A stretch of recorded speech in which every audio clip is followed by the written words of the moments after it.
চলে আসলাম ধান খেতে, ধান লাগাইতে। এটা হচ্ছে আমাদের ক্ষেত, আর এ হচ্ছে আমার আব্বু ধান লাগাচ্ছে। আব্বু আগে আইছে সকালে, আর আমি এইমাত্র আসলাম। তো আব্বু এই যে লাগাচ্ছে, এখন আমি লাগানো শুরু করব। তো আমাদের এইখানে হচ্ছে 40 শতাংশ জমি কালকে লাগাইছে, আর আজকে লাগাবো। এই দেখেন, এইগুলো আমাদের ধানের চারা। আর এটা হচ্ছে আমি কিন্তু একদম বেশ একটা ধান লাগাইতে পারি না, তারপরেও আব্বা ডাকছে ফজরের আজানের সময় যে আজকে শুক্রবার, তাড়াতাড়ি উঠে নামাজ পড়ে তারপরে ধান লাগাইতে যাওয়ার কথা বলছে।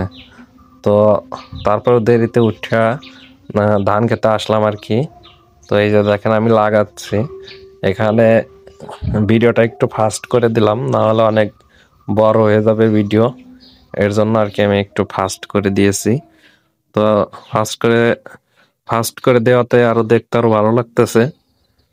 তো দেখেন আমি কত দূরত্ব লাগাচ্ছি আসলে, কিন্তু এটা হচ্ছে এই একটা গোপ নিয়ে লাগাইতে প্রায় আধা ঘন্টা সময় লাগছে, অথচ সেটা হয়েছে 25 সেকেন্ড বা 26 সেকেন্ড।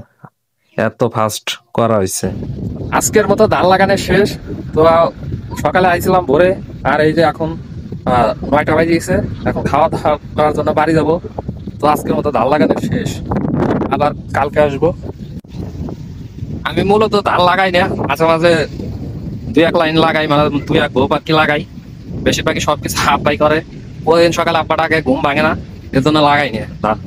তো আজকে অনেকবার ডাকছে, শুক্রবার নামাজ পড়ার জন্য ডাকছে।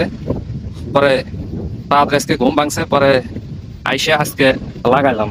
আজকে অনেকখানি লাগাইছি, আর গেল কালকে এক গোপ লাগাইছিলাম, এক গোপ লাগাইছি লিখেছিলাম। তো আজকে 5 গোপ, 5.5 গোপের মতো লাগাইছি। তো লাগাই টাকায় এখন আর কি চলে যাচ্ছে।